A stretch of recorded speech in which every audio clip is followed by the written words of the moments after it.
تو نبی پاک فرماتے ہیں قرآن پڑھنے والے کہ یہی لوگ اللہ والے اور خواص میں شامل ہیں، خاص لوگوں میں شامل ہیں، اللہ والے ہیں جو قرآن پڑھنے والے ہیں۔ اب سوچو کہ ہم قرآن کتنا پڑھتے ہیں۔ اب چند صورتوں کی فضیلت بھی سن لو۔ بندہ کہ یار پورا قرآن پڑھنے میں تو ٹائم لگے گا، پورا ہی پڑھنا ہے، لیکن جب جب موقع ملے تو میں کچھ آپ کو خاص صورتیں بتا دیتا ہوں جس کی برکتیں سنتے جاؤ۔ پیارے آقا علیہ الصلوۃ والسلام فرماتے ہیں اپنے گھروں کو قبرستان مت بناؤ، بے شک جس گھر میں سورہ بقرہ پڑھی جاتی ہے شیطان اس گھر سے بھاگ جاتا ہے۔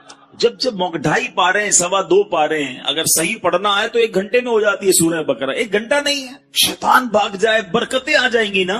جس گھر میں شیطان ہوگا کدھر سے برکتیں آنی ہیں؟ تو سورہ بقرہ اپنے گھر میں پڑھیں، جب جب مہینے میں 1 بار پڑھ لیں، روز کا آدھا پارہ پڑھیں تو 4 دن میں 5 دن میں سورہ بقرہ ختم ہو جائے گی۔ پڑھنے والے تو بنے نا۔ سنیے سورہ کہف کی کیا فضیلت ہے۔ پیارے آقا علیہ الصلوۃ والسلام فرماتے ہیں جو سورہ کہف کی پہلی 10 آیتیں یاد کر لے دجال سے محفوظ رہے گا۔ صرف 10 آیتیں۔ ایک اور جگہ نبی پاک نے فرمایا جو سورہ کہف کی آخری 10 آیتیں یاد کر لے دجال سے محفوظ رہے گا۔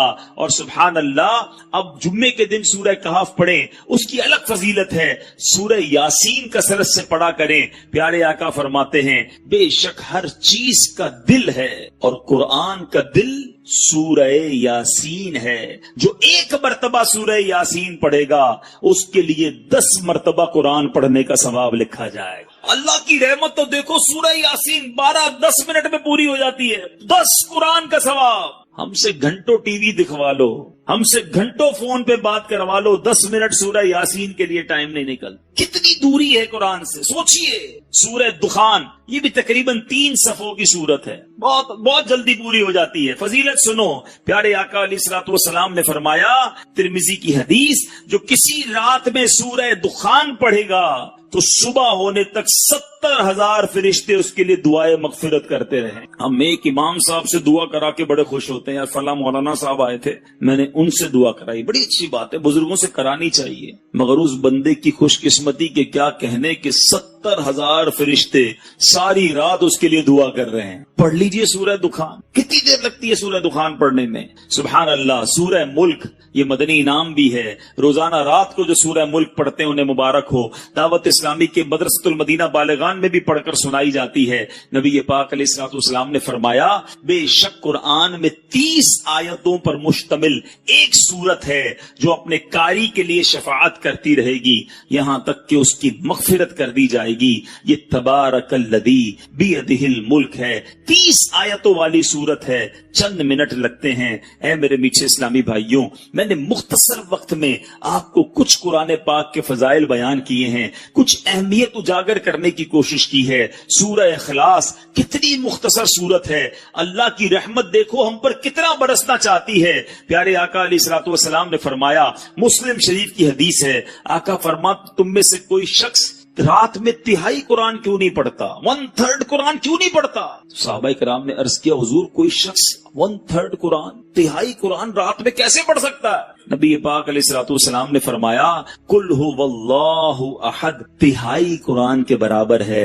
گویا کوئی 3 بار سورہ اخلاص پڑھ لے پورے قرآن کا ثواب عطا، اور کمال کا وظیفہ ہے۔ مگر ہم غلطی یہ کرتے ہیں کہ ہم اتنے مبارک وظیفے کو کثرت سے نہیں پڑھتے۔ آج بہت خوبصورت ایک روایت سنانے جا رہا ہوں۔ نبی پاک علیہ الصلوۃ والسلام کے صحابہ، بعض صحابہ نے فرمایا کہ جس مجلس میں، جس محفل میں، جس اجتماع میں سرور کائنات صلی اللہ تعالی علیہ وسلم پر درود پاک پڑھا جاتا ہے، اس مجلس سے ایک نہایت پاکیزہ خوشبو مہکتی ہے۔ ہم نارملی خوشبو لگاتے وقت کیا پلان کرتے ہیں کہ ایسی خوشبو ہو کہ تھوڑا دور تک جائے۔ عطر والے کو کہتے ہیں نا یار ذرا لانگ لاسٹنگ دینا، ایسا عطر پرفیوم دینا جو دیر تک رہے اور دور تک مہکے۔ آؤ میں بتاتا ہوں درود پڑھنے والوں، جب تم درود پڑھتے ہو تو خوشبو کدھر تک جاتی ہے؟ صحابہ کہتے ہیں جب کسی مجلس میں، کسی محفل میں درود پڑھا جاتا ہے تو اس درود کی مہک آسمانوں تک جاتی ہے، اور وہاں اللہ کے فرشتے اس خوشبو کو جب محسوس کرتے ہیں تو کہتے ہیں زمین پر کسی مجلس میں ہو نہ ہو کہیں آقا کے دیوانے جمع ہو کر نبی پاک پر درود و سلام کا نذرانہ پیش کر رہے ہیں. یعنی یہاں ہم درود پڑھیں وہاں فرشتوں کو پتہ چل جاتا ہے کہ کہیں درود پڑھا جا رہا ہے جس کی یہ مہک ہے، اس کی یہ خوشبو ہے جو آسمانوں تک پہنچ رہی ہے. اللہ اکبر. نبی پاک علیہ الصلوۃ والسلام ایسے، ان کا ذکر اتنا مہکا، ان کی بات کرے تو خوشبو نکلے، تو خود نبی پاک علیہ الصلوۃ والسلام کی خوشبو کا عالم کیا ہوگا. میں بڑے بڑے حسین، بڑے اسپیشل لوگوں کی لوگ بات کرتے ہیں، لوگ کہتے ہیں بہت حسین ہے فلاں جناب، بڑا اس کو لوگ فالو کرتے ہیں، اس کے فینز ہیں، اس کے فالوورز ہیں. دنیا داروں کی جو محبت میں گرفتار ہیں، میں ایک سوال کرنا چاہتا ہوں، ساری دنیا میں کوئی کتنا ہی حسین کیوں نہ ہو، اس کے پسینے سے بدبو آتی ہے، ٹھیک ہے نا جناب؟ کوئی کتنا ہی طرح دار کیوں نہ ہو، ایٹیکیٹس والا کیوں نہ ہو، جو بڑا نازک کیوں نہ ہو، مگر جب وہ تھوکتا ہے تو اس کے تھوک سے لوگوں کو گھن آتی ہے. nobody like it. کس کو تھوک اچھا لگتا ہے؟ میں سرور کائنات علیہ الصلوۃ والسلام کے مبارک چہرے کی بات نہیں کروں گا کہ اس چہرے میں تو رب نے کیسا حسن عطا فرمایا کہ مولانا حسن ادا خان صاحب لکھتے ہیں ایسا تجھے خالق نے طرح دار بنایا، ایسا تجھے خالق نے طرح دار بنایا، یوسف کو تیرا طالب دیدار بنایا. کونین بنائے گئے سرکار کی خاطر، کونین کی خاطر تمہیں سرکار بنایا. تو نبی پاک کے مبارک چہرہ انور اور اس کے حسن کی بات آج نہیں کریں گے، پیارے آقا کے ان ہاتھوں کی بات نہیں کریں گے کہ جس طرف اٹھ گئی دم میں دم آ گیا، اس نگاہ عنایت پہ لاکھوں سلام، ہاتھ جس سمت اٹھا غنی کر دیا، موجے بحر سماحت پہ لاکھوں سلام. ہم اس کی بھی بات نہیں کریں گے. پیارے آقا کے مبارک دور و نزدیک کے سننے والے وہ کان لالے کرامت پہ لاکھوں سلام، اس کی بھی بات نہیں کرتے، بلکہ ہم صرف ان دو چیزوں کی بات کرتے ہیں کہ جس سے عموماً لوگ دور بھاگتے ہیں. میں اور آپ پرفیوم کیوں لگاتے ہیں، عطر کیوں لگاتے ہیں؟ کہ میرے اور آپ کے پسینے سے کسی کو بدبو نہ پہنچے. ایسا ہی ہے نا، بندہ اپنے پسینے سے کسی اور کو تکلیف نہ ہو، اچھی بات ہے، سنت کی نیت بھی ہو اور یہ بھی ساتھ نیت ہو کہ میری وجہ سے کسی مسلمان کو تکلیف نہ ہو، عطر لگانے کا بھی ثواب ملے گا. لیکن آج بتاتا ہوں میرے آقا کا پسینہ کیسا تھا، نبی پاک کا لعاب دہن کیسا تھا. We just talk about these two things. ہم فقط ان دو چیزوں کی آج بات کرتے ہیں، ذرا غور کیجئے. باقی نبی پاک کے کمالات تو بیان ہی نہیں کر سکتے نا. بڑے بڑے علماء نے کوشش کی، عاشقوں کے امام نے بھی قلم اٹھایا، جس نے بھی کوشش کی وہ عاجز ہو گیا، حیران ہو گیا. کیا خوب لکھتے ہیں اعلیٰ حضرت، سرور کہوں کہ مالک و مولا کہوں تجھے، باغ خلیل کا گل زیبا کہوں تجھے.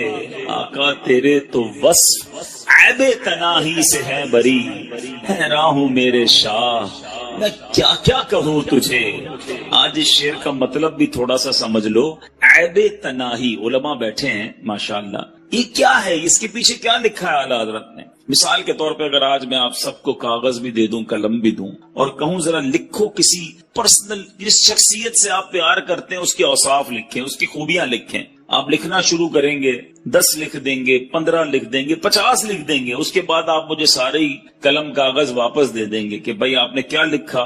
آپ لکھیں گے بڑا حسین ہے، خوبصورت ہے، ملنسار ہے، مسکراتا ہے، مدد کرتا ہے، خیال کرتا ہے، حوصلہ بڑھاتا ہے. 10 15 20 پھر رک جائے گی نا قلم، اسٹاپ. آپ کہیں گے جناب یہ جس سے میں پیار کرتا ہوں نا یہ اس کی تعریف ہے. اعلیٰ حضرت کہتے ہیں یہ جو چیز ختم ہو جاتی ہے نا، تعریف رک جاتی ہے، تعریف اینڈ ہو جاتی ہے، یہ بھی تو ایک عیب ہے. تناہی اینڈ ہو جانا. اعلیٰ حضرت کہتے ہیں نبی پاک کی ذات وہ ہے جن کے اوصاف ختم ہی نہیں ہوتے ہیں. 1400 سال سے زیادہ وقت گزر گیا ہے، آج تک لکھنے والے لکھ رہے ہیں۔ بات ہے کہ پوری نہیں ہو رہی ہے، بات ہے کہ ختم ہی نہیں ہو رہی ہے۔ امام لکھتے ہیں تیرے تو وصف عیب تناہی سے ہیں بری، حیران ہوں میرے شاہ میں کیا کیا کہوں تجھے، لیکن رضا نے ختم سخن اس پہ کر دیا، خالق کا بندہ خلق کا آقا کہوں تجھے۔ تو نبی پاک علیہ الصلوۃ والسلام کی فقط ان دو چیزوں کی بات کرتے ہیں۔ آپ نے ذکر مصطفیٰ درود پاک کے بارے میں سنا نا کہ آقا کا ذکر کرو تو آسمان تک خوشبو جاتی ہے، کیوں نہ خوشبو جائے۔ نبی پاک خود کتنے مہکے مہکے، اللہ اکبر۔ میرے آقا جس گلی سے گزر جاتے ہیں نا، جس گلی سے نبی پاک گزر جاتے وہ سڑک مہک جایا کرتی، وہ گلی خوشبودار ہو جایا کرتی۔ صحابہ کرام کو جب نبی پاک کو تلاش کرنا ہوتا کسی سے پوچھتے نہ تھے کہ نبی پاک کہاں گئے ہیں، سڑک کے کنارے کھڑے ہوتے، خوشبو بتا دیتی کہ آقا گزر کر گئے ہیں۔ اور اسی بات کو بریلی کے تاجدار نے، امام عشق و محبت نے کیا خوبصورت انداز میں لکھا، فرماتے کیا مہکتے ہیں مہکنے والے، لگا لو خوشبوئیں جتنی لگانی ہے، مہکنے والوں سنو کیا مہکتے ہیں مہکنے والے، بو پہ چلتے ہیں بھٹکنے والے ہیں، امبر زمین۔ اعلیٰ حضرت کہتے ہیں بتاؤں نبی پاک جس سڑک سے جس گلی سے گزرتے وہ گلی پہچانی کیسی جاتی؟ کہتے ہیں امبر زمین، ابیر ہوا، مشک تر غبار۔ آقا جس گلی سے گزرتے زمین امبر کی ہو جاتی، ہوا ابیر ہو جاتی، اور غبار جو تھا مٹی جو ہے وہ مشک جیسی ہو جاتی۔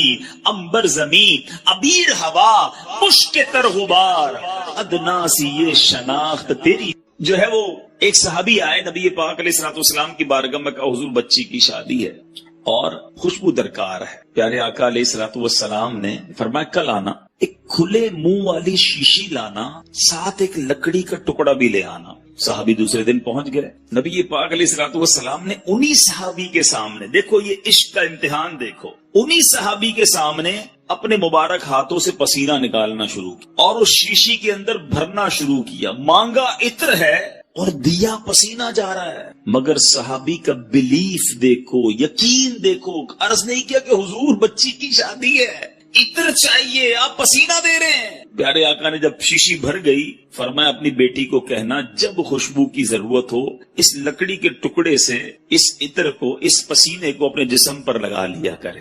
صحابی بیٹی کے پاس لے کر گئے، دلہن ہے۔ میری اسلامی بہنیں سوچیں، عشق دیکھو، آج دلہن کے نخرے ہی ختم نہیں ہوتے، باپ قرضے میں چلا جائے، اس کی فرمائشیں ختم نہیں ہوتی ہیں۔ وہ بھی ایک دلہن تھی کہ باپ سے خوشبو مانگا تھا اور نبی پاک کا وہ پسینہ لے کر آئے۔ فرما بردار بیٹی نے کوئی اعتراض نہ کیا کہ بابا جان آج تو شادی کا دن ہے، خوشبو درکار ہے۔ اگر نبی پاک نے اپنا پسینہ بھیجا ہے تو یہی کمال ہوگا، یہی بہتر ہوگا۔ اس دلہن نے پسینہ لگانا شروع کیا۔ آج میں اور آپ عطر لگائیں، دوسرے کمرے میں خوشبو نہیں جاتی۔ آؤ بتاؤں میرے آقا کے پسینے نے کیا کمال کیا۔ علماء موجود ہیں، حدیث کی کتابوں میں یہ الفاظ ہیں کہ جیسے ہی اس دلہن نے پسینہ ملا پورے مدینے میں اس کی خوشبو پھیلنا شروع ہو گئی۔ وہ جو گھر ہے جس گھر میں وہ دلہن رہتی تھی، وہ صحابی رہتے تھے، محلے کے اندر بیت المطیبین، خوشبوؤں والے گھر کے نام سے مشہور ہو گیا۔ اللہ اکبر، میرے آقا کا ایسا معجزہ ہو، اعلیٰ حضرت کا قلم کیسے خاموش رہ سکتا ہے۔ عاشقوں کے امام لکھتے ہیں واللہ جو مل جائے میرے گل کا پسینہ، واللہ جو مل جائے میرے گل کا پسینہ، مانگے نہ کبھی عطر نہ پھر چاہے دلہن پھول۔ ارے آقا کا پسینہ مل جائے تو نہ دلہن کو پھول چاہیے نہ دلہن کو جناب عطر چاہیے۔ اب یہ تمام باتیں سنتے ہیں نا تو ایمان تازہ ہو جاتا ہے کہ کیا منظر ہوتا ہوگا۔ آقا جس گلی سے گزرتے ہوں گے صحابہ ہاتھ باندھے باندھے پیچھے چلتے ہوں گے، خوشبوئیں بھی سونگتے ہوں گے۔ 1400 سال پرانی بات ہے، مگر سچی بات بتاؤں، آج بھی، ہاں جو مدینے شریف گئے ہیں نا وہ میری بات مانیں گے، آج بھی اگر کوئی عاشق رسول مدینے چلا جائے، نبی پاک کے مبارک تھوک مبارک کی بات کریں، اللہ اکبر، پیارے آقا کی بارگاہ میں اہل مدینہ آتے، دور دور سے لوگ آتے، کہتے حضور ہمارے کنویں کا پانی کھارا ہے، آپ کے یہاں بھی کبھی بورنگ میں کھارا پانی نکل آئے؟ اب تو آرو پلانٹ وغیرہ سنا لگتے ہیں لیکن پھر بھی ویسا میٹھا نہیں ہوتا۔ سنو صحابہ کے پاس کون سا پلانٹ تھا؟ کھارا کنواں میٹھا کرنا ہوتا تو کہاں جاتے تھے؟ نبی پاک کے در پر آتے تھے، انہیں پتا تھا جو مانگو آقا عطا فرماتے ہیں، واہ کیا جود و کرم ہے شہ بطحا تیرا، نہیں سنتا ہی نہیں مانگنے والا تیرا۔ تو آقا علیہ الصلوۃ والسلام کی بارگاہ میں آئے، آ کر عرض کرتے حضور پانی کھارا ہے، ہمارے کنویں کا پانی کھارا ہے۔ نبی پاک کلی فرما کر، کبھی کلی فرما کر پانی دے دیتے، کبھی خود تشریف لے جا کر کنویں پر کلی فرماتے۔ آقا کا کلی کیا ہوا پانی، کیونکہ اس میں لعاب مصطفیٰ صلی اللہ تعالی علیہ وسلم مل جاتا تھا، جب وہ کنویں میں ڈالا جاتا کھاری کنواں میٹھا ہو جایا کرتا۔ اعلیٰ حضرت لکھتے ہیں جس سے خاری کنویں شیرے جہاں بنے، جس سے خاری کنویں شیرے جہاں بنے، اس زلال حلاوت پہ لاکھوں سلام۔ آقا کی زبان سے جو چیز ٹچ ہو جاتی، جو لعاب لگ جاتا۔ ایک صحابی، ان کا نام ہے حضرت عتبہ بن فرقد رضی اللہ تعالیٰ، آپ کی 4 بیویاں تھیں، 4 ازواج تھیں۔ آپ کی بیویاں، آپ کی ازواج سوچتی کہ حضرت عتبہ خوشبو کون سی لگاتے ہیں، وہ بڑی مہنگی مہنگی خوشبو لگاتی، مگر حضرت عتبہ کی خوشبو سے آگے نہ بڑھ پاتی۔ دیکھ، اور گھر میں بیوی زوجہ تو دیکھ لیتی ہے نا کہ عطر کون سا لگایا جا رہا ہے، کبھی عطر لگاتے بھی نہیں دیکھا۔ ایک بار ایک زوجہ نے آپ سے عرض کی حضور یہ بتائیں آپ خوشبو کون سی لگاتے ہیں؟ ہم ساری مل کر کوشش کرتی ہیں کہ آپ کی خوشبو کے برابر آ جائیں، مگر آپ کی خوشبو بڑی عرفہ و اعلیٰ ہے، آپ بتائیں تو صحیح کون سی خوشبو یوز کرتے ہیں؟ آپ نے فرمایا میں کوئی خوشبو نہیں لگاتا۔ میرا واقعہ بڑا عجیب ہے، فرماتے ہیں کہ ایک بار میرے جسم پر آبلے پڑ گئے، اسکن ڈیزیز ہو گئی نا، جسم پر جلد کی بیماری ہو جاتی، آبلے پڑ گئے۔ صحابہ کا کمال یہ، جتنی سیرت پڑھے نا آپ، صحابہ کرام کو جو پرابلم ہوتی تھی ڈاکٹر نہیں نظر آتا تھا، کسی جگہ ایمرجنسی وارڈ میں نہیں جاتے تھے، بلکہ حضرت قتادہ کی آنکھ نکل جاتی، وہ بھی نبی پاک کے پاس ہی آتے ہیں۔ حضرت عتبہ بن فرقد کہتے ہیں میں پیارے آقا کے پاس چلا گیا کہ حضور جسم پر آبلے پڑ گئے۔ نبی پاک نے فرمایا کرتا اتارو۔ میں نے کرتا اتارا۔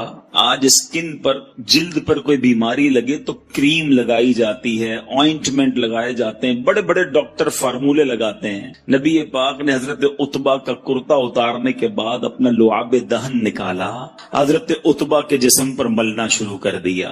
اپنی زوجہ سے فرماتے ہیں وہ دن ہے، آج کا دن ہے، آبلے تو ختم ہو گئے، ہمیشہ میرا جسم بہکتا ہی رہتا ہے۔ اب ذرا غور کیجئے، نبی پاک سے زیادہ اور کون ہے جس سے پیار کیا جائے؟ آؤ دنیا کے کسی حسین کو لے آؤ سامنے، دنیا کے کسی طرحدار کو لے آؤ، پسینے سے اس کے بو آنی ہے، تھوک اس کا گھن لاتا ہے۔ نبی پاک وہ ہیں جن کا پسینہ مشک سے زیادہ خوشبودار ہے۔ لعاب دہن جو ہے کسی کے جسم پر مل دو جسم خوشبودار ہو جاتا ہے۔ تو نبی پاک کو اللہ نے وہ باکمال، وہ حسین اور وہ دل ربا بنایا ہے، تو پھر کیوں نہ نبی پاک سے محبت کی جائے، ان پر اپنا سب کچھ فدا کیا جائے۔ ایک بات سمجھنی ہے، اب میں نے کہا نا کہ ایک چھوٹی سی بات میں نے کی ہے، پیارے آقا کے لعاب کی، نبی پاک کے پسینے کی۔ آپ پیارے آقا کی زندگی کی کسی بھی چیز کو اٹھا لیں، نبی پاک کے کسی عضو کی بات کریں، پیارے آقا کے کسی بھی پارٹ آف دا باڈی کی بات کریں، اس کے مقابلے میں با کمال اور دنیا میں کوئی چیز نہیں ملے گی۔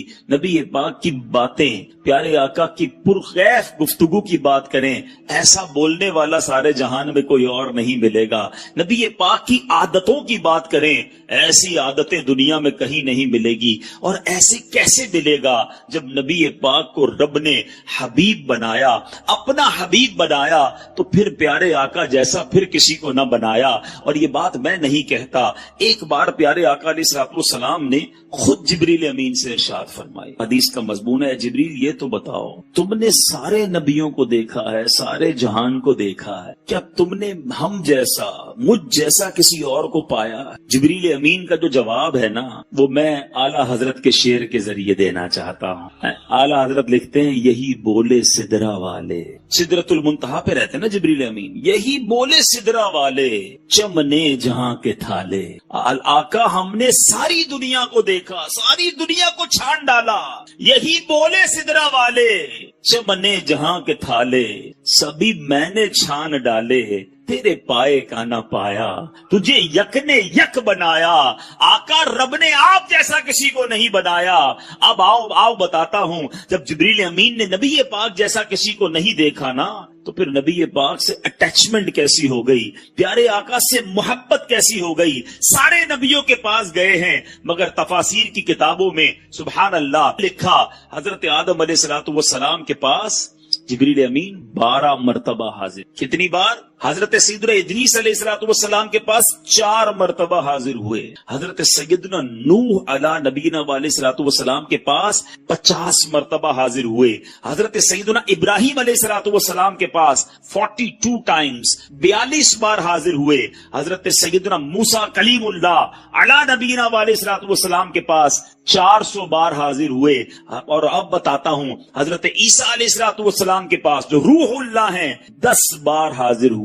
آپ جاننا چاہیں گے نبی پاک کے پاس کتنی بار حاضر ہوئے؟ اچھا پہلے تھوڑی سی کیلکولیشن کرتے ہیں, آج ناظم آباد والوں کا کچھ حساب بھی چیک کر لیتے ہیں. پیارے آقا علیہ الصلوۃ والسلام کی پہلی ملاقات جبریل امین سے جب ہوئی, اس وقت نبی پاک کی عمر مبارک کیا تھی؟ 40 سال. پہلی ملاقات پتہ ہے کہاں ہوئی تھی؟ غار حرا میں. پہلی وہی لے کر آئے نا, تو 40 سال کی عمر مبارک میں جبریل امین سے پہلی ملاقات. دنیا میرے آقا نے کتنے سالوں کے لیے اختیار فرمائی؟ 63 سال. کتنے سالوں کے لیے؟ ظاہری پردہ فرما لیا. اس کے بعد 40 سال 63 سال, کتنے سال بچے؟ 23 سال. Very good. 23 ایئرز ملاقات کے رہے. 23 سال میں دن کتنے ہوتے ہیں؟ 360 دن ہوتے ہیں تقریباً ایک اسلامی سال میں. 10 سال میں کتنے دن ہو گئے؟ 3600 دن. ٹھیک ہے, کتنے دن ہو گئے؟ 3600. 20 سال میں کتنے ہو گئے؟ 7200. ٹھیک ہے, مزید 3 سال کے 1000 دن گن لیں تو 8200 8300 دن بنتے ہیں. 8300 اپروکسیمیٹلی 8280 بنتے ہیں. ٹھیک ہے, یہ بہت مزیدار بات ہے, یاد کر لو گے ایمان تازہ ہو جائے گا. 8280 دن ہیں میرے آقا کی ظاہری حیات کے پہلی ملاقات سے لے کر دنیا سے پردہ فرمانے تک. اور جو ماشاءاللہ سیرت پڑھتے ہیں انہیں پتا ہے کہ کئی دن اس میں ایسے گزرے کہ کئی دن تک جبریل امین حاضر نہیں ہوئے. بہت سارا گیپ بھی آیا. اگر 8280 دن بھی گن لینا تو جبریل امین کتنی بار آئے؟ علماء بتاتے ہیں 24,000 بار نبی پاک کی بارگاہ میں حاضری دی. کیوں؟ وجہ کیا تھی؟ بڑا معمہ ہے. کسی کے پاس 42 بار, کسی کے پاس 100 بار, کسی کے پاس 12 بار, 24,000 بار. ایوریج تو نکالو. 8,000 دن میں 24,000 بار کا مطلب یہ بنتا ہے کہ روزانہ 3 بار. اور کدھر سے آتے تھے؟ برابر گلی سے نہیں, سدرۃ المنتہا. ڈسٹینس کتنا ہے سدرۃ المنتہا کا؟ یہ بھی حدیث بتاتی ہے. احادیث میں یہ مضمون موجود ہے کہ زمین سے پہلے آسمان کا فاصلہ 500 سال, پہلے آسمان سے دوسرے آسمان کا فاصلہ 500 سال. گنتے چلے جائیں 3,500 سال لگیں گے 7ویں آسمان تک پہنچنے کے لیے. اور اس کے بعد سدرۃ المنتہا اس کے اوپر ہے. اتنا دور سے روزانہ یعنی اپروکسیمیٹلی روزانہ اوسطاً 3 سے زیادہ بار نبی پاک کے پاس آنا. وجہ کیا ہے؟ اتنا سفر کیوں کیا؟ اور انبیاء کے پاس تو تھوڑی بار گئے. بات یہ ہے ہمارے پاس جواب اگر ہمیں ڈھونڈنا ہوتا ہے تو کبھی اعلیٰ حضرت کی بارگاہ میں حاضری دیتے ہیں. آؤ آج برادر اعلیٰ حضرت سے پوچھتے ہیں. شہنشاہ سخن لکھتے ہیں, بے لکھائے یار ان کو چین آ جاتا اگر. کہتے بات یہ ہے نبی پاک کو پہلی بار دیکھا, اس کے بعد چین ہی نہیں آتا تھا. آقا سے ملے بغیر قرار ہی نہیں آتا تھا. بے لکھائے یار ان کو چین آ جاتا اگر بار بار آتے نہ یوں جبریل سدرہ چھوڑ کر، سدرۃ المنتہا چھوڑ کر بار بار اس لیے آنا ہے کہ نبی پاک کا جلوہ دیکھنا ہے۔ کیوں کہ ایسے یہی بولے سدرہ والے، چمنے جہاں کے ٹھالے سبھی میں نے چھان ڈالے، آقا تیرے پائے کا نہ پایا، تجھے یک نے یک بنایا۔ نبی پاک کے دیدار کے بغیر انہیں چین ہی نہ آتا تھا۔ تو یہ مرتبہ ہے نبی پاک علیہ الصلوۃ والسلام کا، یہ مقام ہے سرور کائنات علیہ الصلوۃ والسلام کا۔ ایک چھوٹا سا اشارہ دے کر مزید آگے چلتا ہوں۔ جبریل امین 3500 سال کا ڈسٹنس روز 3 بار کر لے، اسپیڈ کتنی ہوگی، رفتار کتنی تھی کہ پلک جھپکتے میں آتے، پھر جاتے، پھر آ جاتے۔ تو جب جبریل امین کی رفتار کا عالم یہ ہے تو جبریل کے آقا کی رفتار کا عالم کیا ہو۔ تو معراج کی شب اگر میرے آقا تھوڑی ہی دیر میں سارا سفر کر کے تشریف لے آئے تو کوئی تعجب کی بات نہیں ہے، بلکہ اس وقت تو کنڈی بھی ہلتی رہی، بستر بھی گرم تھا۔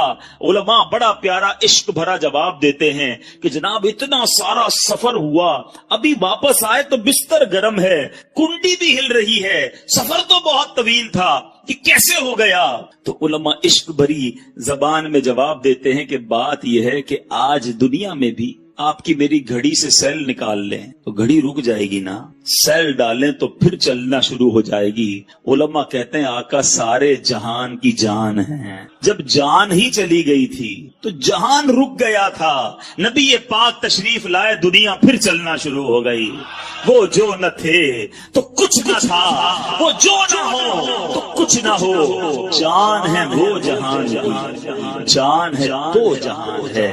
تو اے میرے میٹھے اسلامی بھائیوں، سبحان اللہ، میرے آقا کی تعریف بیان ہو۔ مجھ سے پہلے ناتخواں تعریف کر رہے تھے، وہ نظم میں بیان کر رہے تھے، میں نثر میں بیان کر رہا ہوں۔ جتنا سنے ایمان تازہ ہوتا ہے۔ اللہ مجھے اور آپ کو ہمیشہ پیارے آقا کے گن گانے والا بنائے، نبی پاک کے چرچے بلند کرتے والا بنائے، اور یہ زندگانی اسی میں گزر جائے۔ دمے واپسی تک تیرے گیت گاؤں محمد مبجل پکارا کروں میں، میرا دین و ایمان فرشتے جو پوچھیں آقا تمہاری ہی جانب اشارہ کر۔ یعنی سارے معجزات کے علاوہ کچھ ایسے معجزات بھی دیے جو آپ سے پہلے کسی اور کو عطا نہ کیے۔ پیارے آقا نے چاند کے 2 ٹکڑے کیے، نبی پاک نے سورج کو واپس پلٹایا۔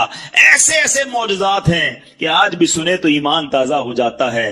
مگر علماء بہت خوبصورت بات لکھتے ہیں، فرماتے ہیں جو نبی پاک کا مرتبہ ہے نا، اس مرتبے کے مطابق پیارے آقا علیہ الصلوۃ والسلام کے اسٹیٹس کے مطابق 2 ہی معجزات ہیں، باقی تو نارمل سی بات ہے۔ یہ چاند کے 2 ٹکڑے کرنا، سورج پلٹانا، یہ نبی پاک کا جو مرتبہ ہے نا رب کی بارگاہ میں، ان کے لیے نارمل ہے۔ 2 معجزات ایسے ہیں جو شان مصطفیٰ کو ظاہر کرتے ہیں۔ ایک معجزہ ہے معراج کی شب، نبی پاک جو رب کے دیدار کو تشریف لے گئے۔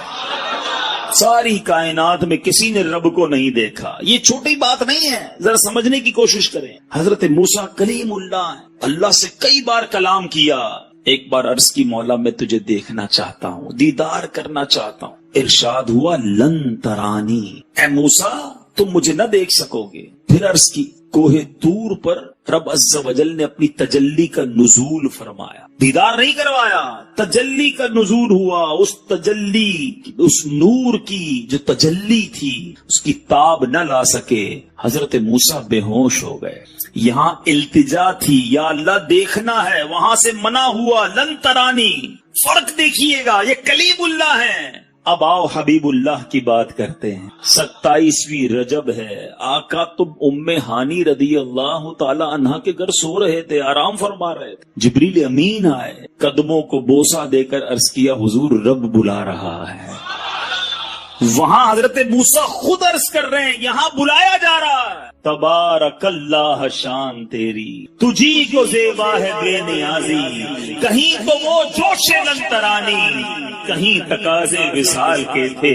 یہاں بلایا جا رہا تھا۔ آپ ذرا غور کیجئے، ساری کائنات میں اور کوئی نہیں جس نے اپنی آنکھوں سے رب کا دیدار کیا ہو، یہ فقط میرے آقا کی شان ہے۔ یہ معجزہ ہے نبی پاک کا جو سرکار علیہ الصلوۃ والسلام کے مرتبے کے مطابق ہے، اور اسی بات کو ہم صلاۃ و سلام میں کئی بار سنتے ہیں۔ آج اس بات کو سمجھنے کے بعد پڑھو تو اور لطف آئے گا۔ شاعر لکھتے ہیں نا، قصہ طور و معراج سمجھے کوئی، ٹرائی ٹو انڈرسٹینڈ ڈفرنس، دیکھو طور اور معراج، قصہ طور و معراج سمجھے کوئی، فرق مطلوب و طالب کا دیکھے کوئی۔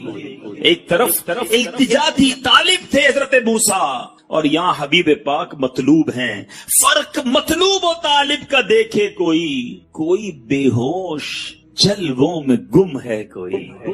وہاں وہ بے ہوش ہو گئے اور آقا جلووں میں گم ہے۔ کوئی بے ہوش جلووں میں گم ہے کوئی، کس کو دیکھا یہ موسیٰ سے پوچھے کوئی، آنکھ والوں کی ہمت پہ لاکھوں سے۔ تو ایک معجزہ تو یہ، اب دوسرا کون سا معجزہ جو نبی پاک کی شان کے لائق، آپ کے مرتبے کے لائق، اتنا بڑا معجزہ کہ جس معجزے کو اعظم المعجزات کہا گیا، سب سے بڑا معجزہ اس کو کہا گیا، ٹھیک ہے، دا بگیسٹ میریکل، سب سے بڑا معجزہ، اور وہ معجزہ ہے قرآن مجید فرقان حمید۔ اور کمال کی بات یہ ہے، اور معجزے جتنے ہوئے نا ہم سن ہی رہے ہیں، ایمان تازہ کر رہے، دیکھا نہیں۔ ہم میں سے کس نے دیکھا چاند کو دو ٹکڑے ہوتے، کس نے دیکھا سورج کو واپس پلٹاتے ہوئے؟ ہم نے ابو جہل کی ہاتھوں میں کنکریوں کو کلمہ پڑھتے بھی نہیں دیکھا۔ ہم نے حدیبیہ کے مقام پر نبی پاک کی مبارک انگلیوں سے فوارے جاری ہوتے بھی نہیں دیکھے۔ یہ تو صحابہ تھے جو اپنی آنکھوں سے شب و روز معجزات دیکھتے، کبھی شجر سلام کرتے، کبھی حجر سلام کرتے، کبھی اونٹ آ کر سجدہ کرتا نبی پاک سے، جناب کبھی جانور کلام کرتے، صبح و شام صحابہ یہ معجزات دیکھتے۔ ہم فقط سن رہے ہیں، سننے میں اتنا لطف آتا ہے، دیکھنے کا عالم کیا ہوگا۔ ہر کوئی فدا ہے بن دیکھے، دیدار کا عالم کیا ہوگا۔ مگر اے عاشقان رسول، مدنی چینل کے ناظرین، سب سے بڑا جو معجزہ ہے وہ ہمارے درمیان ہے۔ جی ہاں، وہ تو ہم دیکھ سکتے ہیں نا، ہم اسے تو محسوس کر سکتے ہیں، اس کی برکتیں تو لوٹ سکتے ہیں۔ قرآن کا اعجاز دیکھو، آج بھی 1400 سال سے زیادہ عرصہ گزر گیا ہے، زبر زیر پیش کا فرق نہیں آ سکتا۔ رب نے اپنی کتاب کی حفاظت کا ذمہ خود لیا ہے۔ دنیا کی ایک کتاب آپ کو بڑی پسند ہو، بہت پڑھاکو آدمی کوئی ہو کہ مجھے کتاب بڑی پسند ہے، کتنی بار پڑھو گے؟ 2 بار، 4 بار، 5 بار، 6 بار، پھر آپ کہو گے یار بہت پڑھ لیا، بور ہو گیا، لائبریری میں رکھ دو۔ قرآن کا اعجاز یہ ہے، 1000 بار پڑھو، ہر بار نیا لطف دیتا ہے۔ قرآن سے جی نہیں بھرتا، قرآن سے دل نہیں اکتاتا۔ ارے بندے کو عربی نہ آئے، صحیح قرآن پڑھنے والا مل جائے، قاری پڑھتا رہے، بندہ رونا شروع کر دیتا۔ یہ وہ چاشنی ہے، یہ وہ نور ہے، یہ وہ رکت ہے جو قرآن اپنا اعجاز آج بھی دکھاتا ہے۔ یہ پیارے آقا کا معجزہ آج بھی میں اور آپ اپنی آنکھوں سے دیکھ سکتے ہیں۔ 5-6 سال کا بچہ ہوتا ہے، اپنے گھر کی زبان سیدھی بولنا نہیں آتی، مگر پورا قرآن اسے زبانی یاد ہو جاتا ہے۔ یہ قرآن کا کمال نہیں تو کیا ہے، ہمارے سامنے ہے۔ اور کتنے فضائل ہیں قرآن کے، کتنی حدیثیں ہیں قرآن کی جناب فضائل کے اندر، مگر آج ہمارے پاس قرآن پڑھنے کا ٹائم نہیں۔ اے میلاد منانے والوں، نبی پاک سے محبت کرنے والوں، مجھے بتائیے کہ پیارے آقا کا یہ معجزہ، یہ رب کا کلام ہمارے درمیان ہے، مگر ہم میں سے کون قرآن پڑھتا ہے؟ اور قرآن اگر پڑھے نا اور اس کو سمجھے بھی، اللہ اکبر، ایسے ایسے واقعات ہیں، ایسی ایسی اس کی سبحان اللہ آیتیں ہیں، اگر انڈرسٹینڈ کرنا شروع کریں تو بندے کا ایمان تازہ ہو جاتا ہے کہ رب نے کیا کیا ہمارے لیے ارشادات فرمائے ہیں۔ مگر آج صبح اٹھ کے نیوز پیپر پڑھنے کا ٹائم ہے، رات سوتے ہوئے خبریں دیکھنے کا ٹائم ہے، موبائل فون کے سارے میسج پڑھیں گے، جتنے واٹس ایپ ہیں سارے چیک کریں گے، مگر پورے دن میں قرآن نہیں پڑھیں گے۔ بتائیے یہ کیسی نبی پاک سے محبت ہے؟ قرآن سے دور رہ کر زندگی اچھی نہیں۔ میں آپ کو انشاءاللہ حدیثیں سناؤں گا کہ جس نبی علیہ الصلوۃ والسلام کا میلاد منانے جمع ہوئے ہیں، ارے میلادی جو ہے وہ قاری بھی ہونا چاہیے، اس کو قرآن بھی صحیح پڑھنا آنا چاہیے، اور قرآن سے اس کی پکی دوستی بھی ہونی چاہیے۔ کہ جس نبی کا میلاد بنایا میرے آقا پر قرآن نازل ہوا، ان کے سینہ اطہر کو اللہ نے ایسی طاقت دی، کیونکہ قرآن خود فرماتا ہے ہم قرآن کو کسی پہاڑ پر اتارتے خوف الہی سے وہ ریزہ ریزہ ہو جاتا۔ اللہ تبارک و تعالی نے قلب مصطفیٰ کو یہ طاقت عطا فرمائی کہ ان کے سینے پر قرآن نازل ہوا۔ جس نبی سے تمہیں محبت ہے انہوں نے یہ تحفہ ہمیں دیا ہے۔ اے اللہ میں حاضر ہوں، تیرا بندہ ہوں، تو نے پیدا کیا، تو نے رزق دیا، تو نے ہمیں صحت دی، تو نے سب کچھ دیا، ایمان کی دولت تو نے دی۔ اے اللہ میں تیرا بندہ بن کر رہوں گا، میں تیری اطاعت کروں گا، تجھے ناراض کرنے والے کاموں سے بچوں گا۔ مگر آج حال یہ ہے میرے پیارے اسلامی بھائیوں، اب میں جو جملہ کہنے جا رہا ہوں نا وہ بڑا سخت ہے۔ آج حال یہ ہے کہ آج اللہ کو لبیک لوگ نہیں کہہ رہے، ایسا لگتا ہے شیطان کو لبیک کہہ رہے۔ زبان سے نہیں کہتے مگر سچ بتاؤ مانتے کس کی ہیں؟ صبح ہوئی، رب کا حکم تو فجر پڑھنا تھا نا، تمہاری فجر قضا ہوئی، تم نے اللہ کی بارگاہ میں لبیک کہی، شیطان کی بات کہی لبیک۔ ظہر ہوئی، تمہاری ظہر قضا ہوئی، تم نے کس کو لبیک کہا؟ رحمان کو یا شیطان کو؟ تمہاری مغرب قضا ہو جاتی ہے، عشاء قضا ہو جاتی ہے، جھوٹ بولتے ہو، حرام کماتے ہو، حرام دیکھتے ہو۔ سوچو جو گناہ کرنے والا یہ کس کو لبیک کہہ رہا ہے؟ افسوس یہ ہے کہ اگر پورے دن میں ہم اپنے اعمال لکھیں نا تو ایسا لگتا ہے دن میں کئی بار شیطان کو لبیک کہہ رہے، اللہ کو لبیک نہیں کہہ رہے۔ اللہ کو لبیک کہنے والا اس کی نماز کیسے جاتی ہے؟ وہ حرام کیسے کمائے گا؟ وہ جھوٹ کیسے بولے گا؟ وہ ظلم کیسے کرے گا؟ وہ ماں باپ کو کیسے ستائے گا؟ وہ شراب کیسے پیے گا؟ وہ جوا کیسے کھیلے گا؟ نہ کرو ایسا، اللہ کے ہو جاؤ، اللہ یہ ساری دنیا تمہاری کر دے گا۔ ابھی بھی لوگ کہتے ہیں یار بس یہ بیان بالکل صحیح ہو رہا ہے لیکن یار بس 5-7 سال ذرا کام کو ٹائم دے دوں، فیملی کو ٹائم دے دوں، ذرا عیاشی کر لوں، جوانی گزار لوں، پھر میں نے اللہ ہی کرنا ہے، میرا اور کام کیا ہے؟ تو اللہ کے بندو شیطان یہی تو چاہتا ہے تم ابھی توبہ نہ کرو۔ کئی لوگ توبہ کے انتظار میں ہی دنیا سے چلے گئے۔ کیا جوانوں کی موت نہیں ہوتی؟ یاد رکھیے گا ان کے جو غلام ہو گئے، ان کے جو غلام ہو گئے، وقت کے امام ہو گئے، نام لیوا ان کے جو ہوئے، ان کے اونچے نام۔ تو ہمیں یہ سوچنا ہے کہ ہم کس کے بندے ہیں، لبیک کس کو کہنی ہے، بات کس کی ماننی ہے۔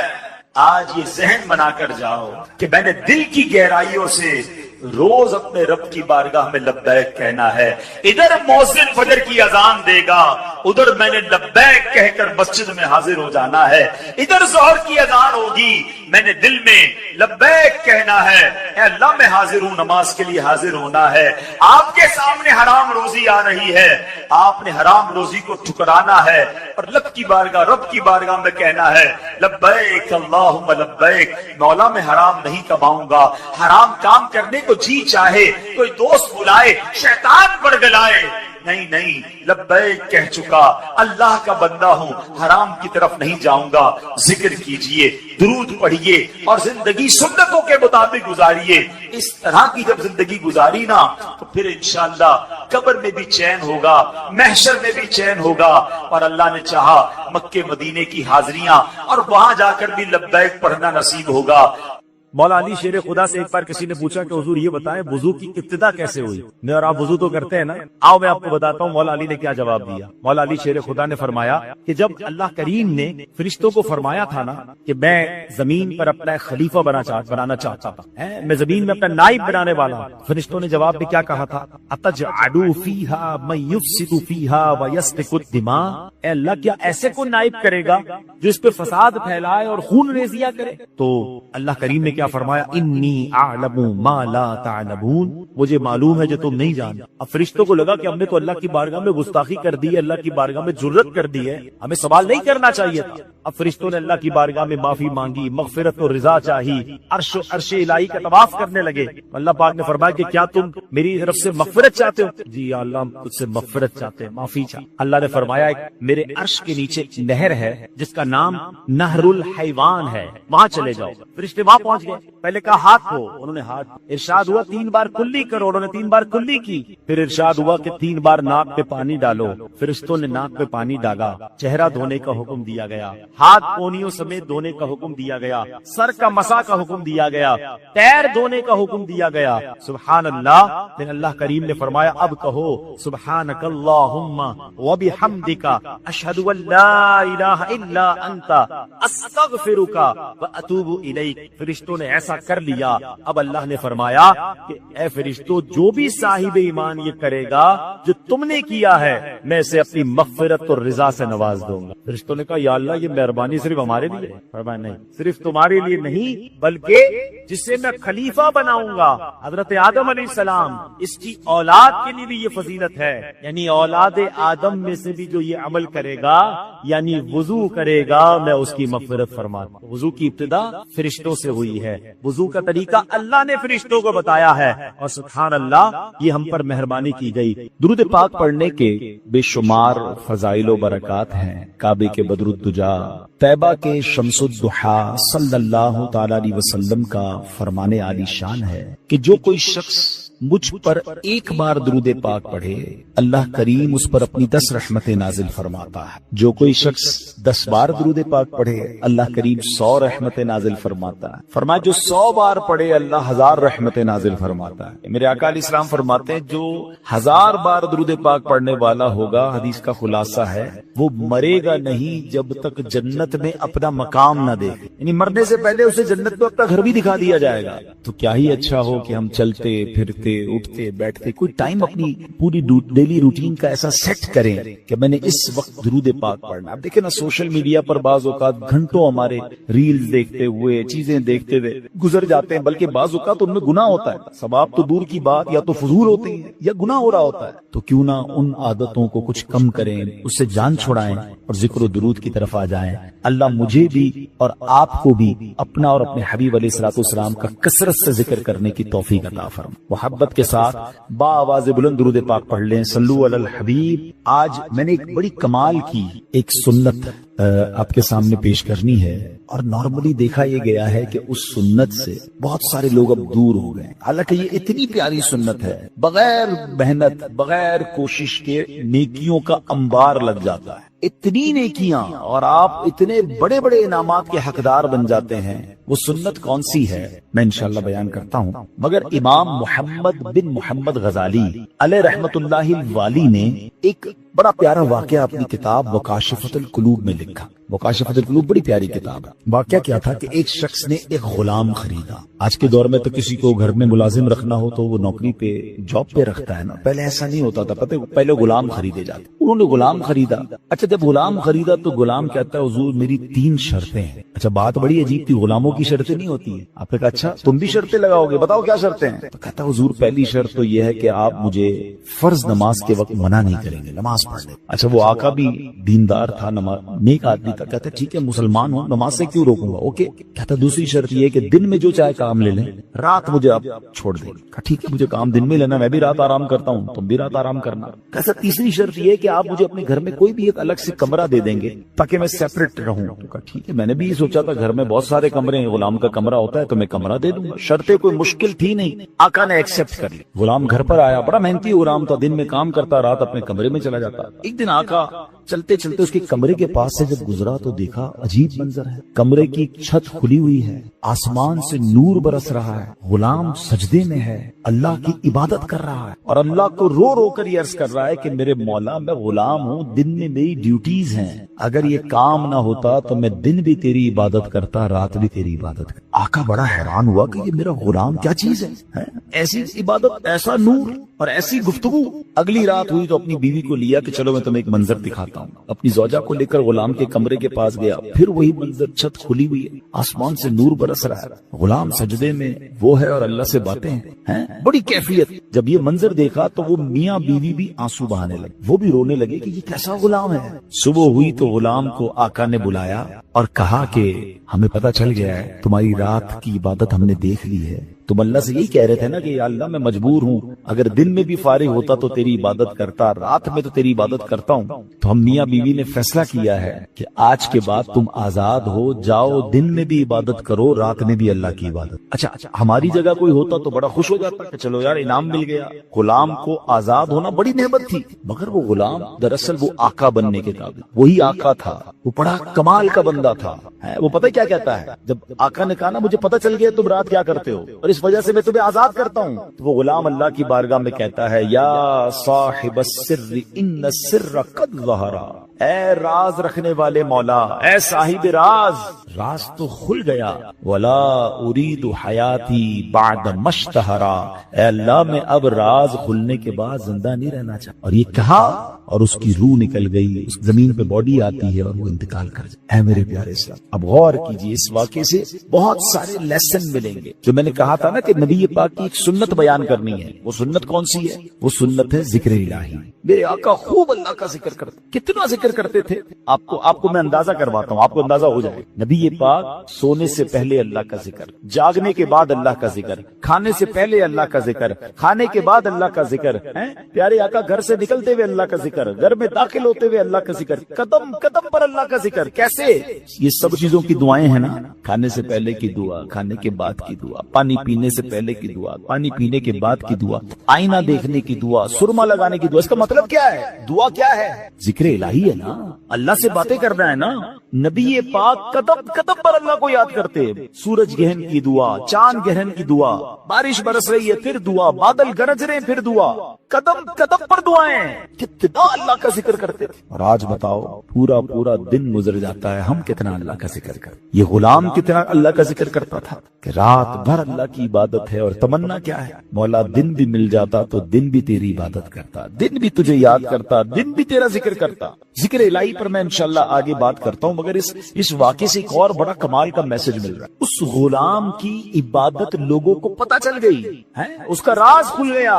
وہ کہتا ہے مولا اب جینا نہیں ہے، میں تو عبادت تیرے لیے کرتا تھا نا، میں جانتا تھا مالک تو جانتا تھا، اب تو لوگوں کو پتہ چل گیا۔ اب بتائیں ہمارا کیا حال؟ ہم تو عبادت بہت سارے لوگ کرتے ہی اس لیے کہ لوگوں کو پتہ چل جائے، وہ اس لیے کر رہا ہے کہ رب دیکھے اور کوئی نہ دیکھے، اور ہماری اکثریت ان کاموں میں لگی ہوئی ہے کہ دنیا دیکھے میں نے کیا کیا ہے۔ نیکی کر دریا میں ڈال، بچپن میں سنتے تھے، اب نیکی کر سوشل میڈیا پہ ڈال، جو کرنا ہے لوگوں کو بتانا ہے، جو نیکی ہے سب کو بتانا ہے۔ اپنے دل سے پوچھو نا کیوں جی چاہتا ہے کہ میری نیکیاں لوگوں کو پتہ چلے۔ پتہ اخلاص کی تعریف کیا ہے؟ علماء فرماتے ہیں what is the meaning of اخلاص؟ اخلاص اس کو کہتے ہیں کہ بندہ جس طرح اپنے گناہوں کو چھپاتا ہے اس طرح اپنی نیکیوں کو چھپائے۔ بتائیے نا، ہم اس طرح اپنے گناہ، کوئی ہے جو یہاں یہ چاہتا ہو میرے گناہ سب کو پتہ چل جائے؟ کوئی بھی نہیں چاہتا، مگر نیکی سب کو پتہ چلنی چاہیے۔ نہیں، کچھ نیکیاں تو ایسی کیجئے نا جو فقط میں جانوں، میرا رب جانے۔ میں نیکی کرنے کے بعد مجھے کیوں خیال آتا ہے کہ یار سامنے والے کو پتہ تو چلے میں حاجی ہوں، میں حافظ ہوں، میں نمازی ہوں، میں روزہ دار ہوں، میں نے یہ نیکی کی ہے، میں نے فلاں کام کیا، وائی، کیوں؟ اگر دل میں تمنا یہ ہے کہ لوگوں کی واہ واہ ملے گی تو پتہ اس کو ریاکاری کہتے ہیں، اور ریاکاری کو شرک اصغر کہا گیا حدیثوں میں۔ چھوٹا شرک، شرک کس کو کہتے ہیں؟ شرک کے معنی یہ ہے کہ اللہ کی طرح کسی کو عبادت کے لائق سمجھنا، ٹھیک ہے نا، یعنی اللہ کی ذات و صفات میں یا تو کسی کو شریک ماننا یا کسی کو معاذ اللہ کی طرح عبادت کے لائق سمجھنا، یہ شرک ہے، بندہ اسلام سے خارج ہو جائے گا۔ اب اس کو شرک اصغر کیوں کہا گیا؟ کہ بندہ پڑھ تو نماز رہا ہے، رکھ تو روزہ رہا ہے، صدقہ کر رہا ہے، خیرات کر رہا ہے، عبادت اللہ کی کر رہا ہے، مگر دل میں تمنا ہے کہ لوگ راضی ہو جائیں، لوگ خوش ہو جائیں۔ نیت کیا ہے؟ نیت رب کو راضی کرنے کی نہیں، لوگوں کو راضی کرنا۔ اب ہم چیک کر لیں کہ کہیں ایسا تو نہیں کہ شیطان ہمارے اندر یہ وبا داخل کر چکا ہے کہ پہلے تو نیکی نہیں کرنے دیتا، لیکن نیکی کر لے تو پھر چھپانے نہیں دیتا، پھر بچانے نہیں دیتا، پھر ایسی باتیں دل میں لاتا ہے کہ اس کو بھی بتا دے، اس کو بھی بتا دے۔ کیوں؟ ہمارا جی کیوں چاہتا ہے ایک ایک نیکی کی تصویر ہم نے لگانی ہے تاکہ لوگ دیکھیں میں نے یہ چندہ دیا، یہ راشن دیا، یہ فلاں کام کیا۔ میں ویسے آپ کے دل کے دروازے پر دستک دیتے ہوئے ایک سوال کرنا چاہتا ہوں کہ ذرا یہ تو چیک کیجئے، یہ میرے لیے بھی سوال ہے، یہ آپ کے لیے بھی ہے، کہ ہماری ایسی کتنی نیکیاں ہیں جو صرف میں جانوں اور میرا رب. اپنے آپ سے پوچھئے گا, اکیلے میں پوچھئے کہ ایسا کیا میں نے کیا ہے نیکی کا کام جو اور کسی کو نہیں پتا, میں جانوں اور میرا رب جانے. آپ کو پتہ ہے پہلے کے زمانے کے کچھ بزرگان دین ایسے ہوتے تھے کہ وہ غریبوں کی مدد کرتے تھے, مگر ان غریبوں کو بھی پتا نہیں چلتا تھا کون مدد کر رہا ہے. بعض اوقات ان بزرگوں کا انتقال ہوتا نا تو لوگ کہتے ہیں یار وہ ہر مہینے مدد آتی تھی, راشن آتا تھا, اب نہیں آ رہا, تو پتا چلتا تھا کہ وہ فلاں بزرگ کا وصال ہوا ہے, وہ ہر مہینے مدد کرتے, مگر کبھی انہوں نے نہیں بتایا, پتا لگنے بھی نہیں دیا. اور آج ہم کسی کی مدد کریں تو اس پر احسان جتاتے ہیں, بھائی یاد ہے نا میں نے مدد کی تھی, بھول تو نہیں کہ تیرا ساتھ دیا تھا. ہر مہینے اگر کسی کی مدد کر رہے ہیں تو ہر مہینے احسان جتا رہے ہیں, ہر مہینے اس پر روپ جاڑ رہے ہیں. نہیں میرے پیارے اسلامی, نیکی کیجئے مگر اللہ کے لیے. کچھ ایسی تلاوت, کچھ ایسے نوافل. آپ دیکھیں نا تہجد بندہ کب پڑھتا ہے؟ رات کو پڑھتا ہے, بعض اوقات اکیلے میں پڑھتا ہے جب کوئی نہیں دیکھ رہا, دنیا سو رہی ہے, آپ تہجد پڑھ رہے. کیا کمال کا یہ کام ہے کہ میں جانوں رب جانے. مگر شیطان کو صبر نہیں آتا نا, وہ کہتا ہے اس نے تہجد پڑھ لی تو جنت میں چلا جائے گا, اب اس کی تہجد کیسے خراب کروں. تو وہ کیا کرتا ہے, وہ دل میں خیال ڈالتا ہے کہ ایسا کرو دوسروں کو بتاؤ. وہ کیا کرتا ہے, صبح اٹھ کے کوئی نہ کوئی بہانہ چاہیے. اب کچھ لوگ پتہ ہے کیا کرتے ہیں, یار آج بہت تھکا ہوا ہوں. خیریت کیوں تھکے ہوئے؟ وہ میں تہجد سے اٹھ جاتا ہوں نا. اچھا ماشاءاللہ آپ تہجد بھی پڑھتے ہیں. بس اس نے یہ کہنا ہے تو ساڑھے دل وچ ٹھنڈ پہ گئی کہ انہاں نوں ساری تہجد دا پتہ چل گیا. پتہ تو چل گیا, ڈیلیٹ بھی ہو گیا بھائی.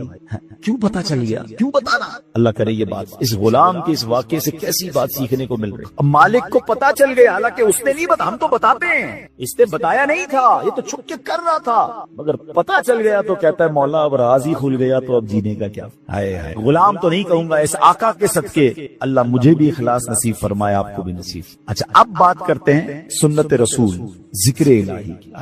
کیسا کمال کا کام ہے یہ ذکر الہی.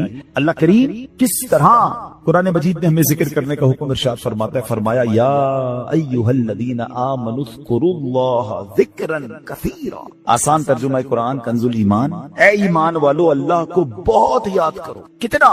نبی پاک علیہ السلام کی حدیث ہے, اللہ کو اتنا یاد کرو, اتنا ذکر کرو کہ لوگ تمہیں دیوانہ کہنے لگے. بس اللہ کی یاد کرتے رہا کرو, ذکر الہی کرتے رہا کرو. ہے مگر ہمارا حال کیا ہے کہ زبان فضول باتیں تو کرتی ہے مگر اللہ کا ذکر نہیں کرتی. ہمارے بزرگ کیسے ذکر کرتے تھے. حضرت جنید بغدادی کا نام سنا ہو رضی اللہ تعالیٰ, بہت بڑے اللہ کے ولی. آپ کے بارے میں آتا ہے کہ آپ اتنا ذکر الہی کرتے تھے, ایک بار نائی کی دکان پر گئے مونچھیں ترشوا لے, تو نائی کہتا ہے حضرت تھوڑی دیر خاموش ہو جائیں ورنہ آپ کی ہونٹ پہ کٹ لگ جائے گا, میں مونچھیں کاٹ رہا ہوں, آپ ذکر کر رہے ہیں. وہ کہتے ہیں ذکر کرتا رہوں گا, تم اپنا کام کرو, ہونٹ کٹتا ہے تو کٹ جائے, میں نے ذکر نہیں. اتنی دیر کے لیے بھی ذکر الہی نہیں چھوڑنا ہوتا تھا. ایک بزرگ تھے اور کبال کے بزرگ تھے, حضرت سری سکتی سے مروی ہے کہ میں حضرت جرجانی کے پاس گیا تو ستو دیکھے, وہ ستو پی رہے تھے, روٹی نہیں کھاتے تھے. میں نے کہا حضرت روٹی آپ کیوں نہیں کھاتے, ستو کیوں پیتے ہیں؟ وہ کہتے ہیں میں نے کیلکولیشن کی, روٹی کھانے میں اور ستو کھانے میں 90 تسبیحات کا فرق ہے. میں اگر ستو پیتا ہوں تو پیٹ پھر بھی بڑھ جاتا ہے, مگر میں روٹی کھاتا ہوں تو ٹائم زیادہ لگتا ہے. 90 تسبیحات میں زیادہ پڑھ لیتا ہوں, اس لیے 40 سال ہو گئے میں نے روٹی نہیں کھائی. یار کمال لوگ, نیک تھے, پرہیزگار تھے, نیکیوں کا انبار تھا, مگر اور نیکیاں چاہیے. کیوں؟ ان کو پتا تھا نا اجر کیا ہے. آپ کو پتا ہے ذکر الہی کا اجر کیا ہے؟ ذرا مل کر کہیے سبحان اللہ, الحمدللہ, اللہ اکبر. کتنی دیر لگی؟ 10 سیکنڈ. مشکل سے 3 جملے کہے 10 سیکنڈ, ٹھیک ہے. 10 سیکنڈ میں آپ دنیا میں کیا کما سکتے, بغیر کھڑے ہوئے, بغیر پسینہ بہائے, بغیر کوشش کیے, بیٹھے بیٹھے 10 سیکنڈ میں 3 جملے کہے, کیا کمایا پتا ہے آپ؟ میرے نبی علیہ السلام کے سچے وعدے ہیں, جو ایک بار سبحان اللہ کہے جنت میں درخت لگا دیا جائے, ایک بار اللہ اکبر کہے جنت میں درخت, ایک بار لا الہ الا اللہ کہے جنت میں درخت. مجھے بتاؤ تو صحیح کتنی دیر لگی؟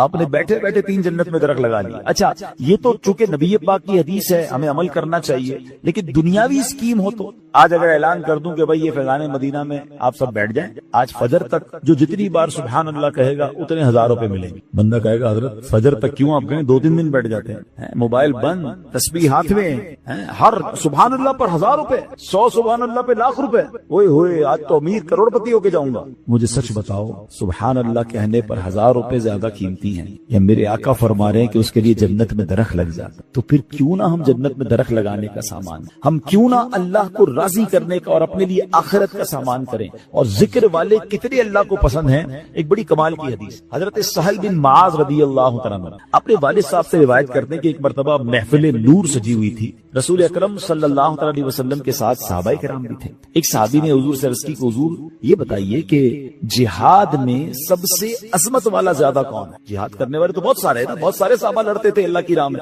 تو حضور ان میں سب سے زیادہ عظمت والا کون ہے؟ تو پیارے آقا نے فرمایا اکثرہم للہ ذکرن، یعنی جو اللہ پاک کا کثرت سے ذکر کرتا ہے وہ زیادہ عظمت والا۔ اب بات سمجھ رہے، یعنی سب جہاد کرنے والے کمال کے ہیں، مگر ان میں جو ٹاپ پہ ہے جو سب سے زیادہ ذکر کرتا ہے۔ اب صحابی کہتے ہیں حضور روزہ داروں میں سب سے زیادہ عظمت والا کون ہے؟ روزہ دار تو لاکھوں کروڑوں مسلمان روزہ رکھتے ہیں۔ آقا فرماتے ہیں ان میں سب سے زیادہ اللہ کا ذکر کرنے والا سب سے عظمت والا ہے۔ سہل بن معاذ فرماتے وہ صحابی اسی طرح سوال کرتے رہے کہ حضور نمازیوں میں سب سے زیادہ افضل کون ہے؟ یا رسول اللہ زکات دینے والوں میں سب سے زیادہ عظمت والا کون ہے؟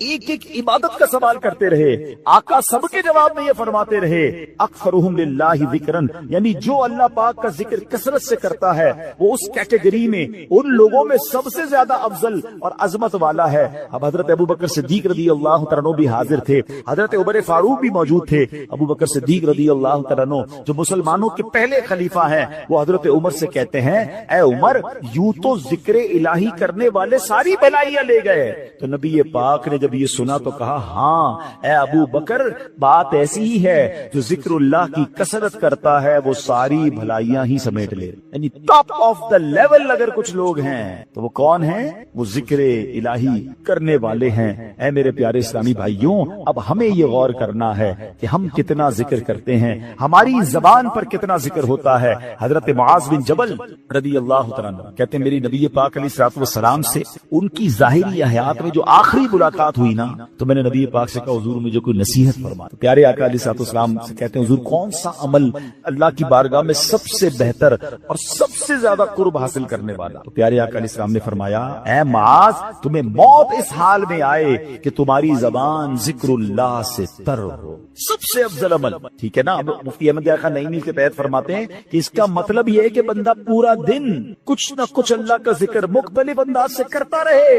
موت کے آنے کا تو پتہ نہیں نا، ملک الموت تو کبھی بھی آ سکتے ہیں، تو وہ جب بھی میری روح قبض کرنے آئے میں اللہ کی یاد میں ہوں، اللہ کے ذکر میں ہوں، عبادت میں ہوں۔ اللہ اکبر۔ اب ذرا غور کریں جن کا پورا دن گزرتا ہے اور زبان پر ذکر الہی نہیں۔ نبی پاک علیہ السلام نے فرمایا کہ جس کا آخری کلام لا الہ الا اللہ ہوگا دخل الجنہ، وہ جنت میں داخل ہو جائے۔ اچھا چاہتے سب ہیں، اب اگر میں سوال کروں گا جواب مجھے نہ دیں اپنے آپ کو دے دیں۔ آج پورے دن میں کتنی بار کلمہ پڑھا ہے؟ اچھا پورے ہفتے میں کتنی بار کلمہ پاک پڑھا ہے؟ مہینہ پورا گزر گیا کتنی بار کلمہ پاک پڑھا ہے؟ اب حال دیکھ لیں، مرتے وقت سب کو کلمہ چاہیے، زندگی میں پڑھنے کے لیے تیار کوئی نہیں ہے۔ ایسا نہ کریں، یہ افضل الذکر ہے، سب سے افضل ذکر حدیث میں فرمایا افضل الذکر لا الہ الا اللہ۔ اور یہی بات نبی پاک نے فرمائی نا کہ تمہاری آخری جو الفاظ ہوں زبان پر اے معاذ وہ اللہ کا ذکر ہو، یہ اللہ کی بارگاہ میں سب سے زیادہ قرب دلانے والا عمل ہے۔ اب علماء نے اسے بڑی آسانی کر دی۔ ہاں اب ذرا غور سے سنیے، اب ذکر اللہ کی مختلف صورتیں ہیں، ایسا نہیں بالکل یقیناً اللہ کا ذکر اللہ اللہ اللہ سبحان اللہ لا الہ الا اللہ اللہ اکبر سبحان اللہ وبحمدہ سبحان اللہ العظیم یا رحمانو یا رحیمو یا سلامو، یہ سارے اللہ کے ذکر ہے، مختلف اللہ کے نام لیتے رہے۔ اللہ کی یاد میں جتنا ذکر کریں گے یہ ذکر باللسان ہے، یہ زبان سے ذکر۔ مگر ذکر کی اور بھی صورتیں ہیں۔ آئے ہائے، علماء فرماتے ہیں کہ اللہ کی نعمتوں کے بارے میں غور و فکر کرنا بھی ذکر اللہ ہے۔ بندہ سوچتا رہے کہ اس رب نے کائنات کیسے بنائی ہے، کیسی قدرت والا میرا رب ہے، قدرت کے نظارے دیکھ رہا ہے، مگر نیت یہ ہے کہ اللہ کی کبریائی اور اللہ کی شان و عظمت دل میں بڑھ رہی ہے کہ میرا مالک ایسے عظیم پہاڑ بنانے والا، وہ رب کریم اتنی خوبصورت دنیا بنانے والا ہے، تو وہ خالق و مالک کیسی عظمت والا ہوگا۔ اس نظر سے اگر دنیا کے نظارے دیکھ رہے ہیں تو اللہ اکبر۔ علماء کہتے ہیں یہ آنکھ کا ذکر ہے۔ اچھا پھر آگے فرمایا دل میں ہے، بندہ تنہا بیٹھا ہے اور اللہ کو یاد کر رہا ہے، اللہ کی کبریائی اور اس کی عظمت و شان کو یاد کر رہا ہے، اللہ کو دل ہی دل میں پکار رہا ہے، فرمایا یہ دل کا ذکر ہے۔ اچھا پھر اللہ کا ذکر سننا، یہ کانوں کا ذکر ہے۔ اور سبحان اللہ، اب مزے کی بات سنیں، نعت پاک مصطفیٰ سننا یہ بھی اللہ کا ذکر ذکر ہے، اللہ پاک کے بندوں کی باتیں سننا یا پڑھنا یہ بھی اللہ کا ذکر ہے، ان کا ذکر خیر سننا، سیرت کی باتیں سننا، بلکہ علماء تو فرماتے ہیں عبرت کے لیے اللہ پاک کے دشمنوں کے احوال پڑھنا بھی ذکر الہی میں شامل۔ اب یہ بڑی عجیب بات ہے، ہو سکتا ہے کسی کے ذہن میں سوال آئے کہ ٹھیک ہے اللہ کو یاد کرنا، اللہ کا ذکر کرنا یہ تو ذکر الہی ہے، اللہ کے محبوب بندوں کا ذکر اللہ کا ذکر کیسے ہو گیا ہے؟ اللہ کے نبی علیہ السلام کا ذکر اللہ کا ذکر، بلکہ دشمنوں کے احوال پڑھنا یہ اللہ کا ذکر کیسے ہوا؟ مفتی احمد یار خان نعیمی رحمت اللہ تعالی علیہ نے بڑی پیاری بات بتائی، فرماتے ہیں ایک ذکر ہوتا ہے بالواسطہ اور ایک ہوتا ہے بلا واسطہ۔ بلا واسطہ کیا ہے کہ اللہ ہی کا نام لے رہے ہیں، اللہ ہی کا ذکر کر رہے ہیں، اللہ ہی کو یاد کر رہے ہیں، یہ تو براہ راست اللہ کا ذکر ہو گیا نا، بلا واسطہ، نو واسطہ، کوئی بیچ میں واسطہ نہیں۔ مگر بال واسطہ ذکر الہی کیا ہے کہ اس کے محبوبوں کی محبت کا چرچا کرنا، اس کے دشمنوں کی برائی کا ذکر کرنا،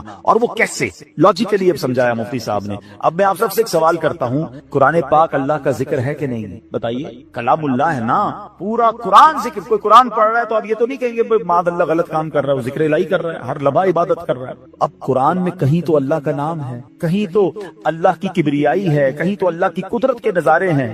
ان اللہ علی کل شیء قدیر کا ذکر ہے، فبأی آلاء ربکما تکذبان کے ذریعے رب کی شان بیان ہو رہی ہے، اور ہمیں کہا جا رہا ہے کہ کون کون سی نعمتوں کو جھٹلاؤ گے۔ جب جب پڑھتے ہیں اللہ سے محبت بڑھتی ہے۔ مگر اسی قرآن میں نبی پاک کا بھی تو ذکر ہے نا، رحمت للعالمین بھی کہا ہے، نبی پاک کو خاتم النبیین بھی فرمایا گیا، کہیں یاسین، کہیں طٰہٰ، کہیں مزمل، کہیں مدثر، کہیں والضحیٰ، کہیں واللیل اذا سجا۔ ارے کوئی قرآن پڑھ رہا ہے اور محبوب کے پاک کا ذکر بھی کر رہا ہے، مگر دراصل وہ ذکر الہی کر رہا ہے۔ نبیوں کا بھی ذکر، حضرت موسیٰ کا ذکر ہے، حضرت یوسف کے واقعات ہیں۔ اب پورا واقعہ حضرت یوسف کوئی پڑھ رہا ہے تو کیا یہ کوئی کہے گا کہ نہیں نہیں یہ ذکر نہیں کر رہا؟ ارے جب قرآن پڑھ رہا ہے اس کا مطلب یہ ہوا کہ اللہ کے نبی کا ذکر بھی دراصل یہ رب کا ذکر ہے۔ اور اللہ اکبر، قرآن میں تو کئی قوموں کی بربادی کے احوال ہیں، قارون کیسے دھسایا گیا، بنی اسرائیل کیسے عذاب میں گرفتار ہوئے،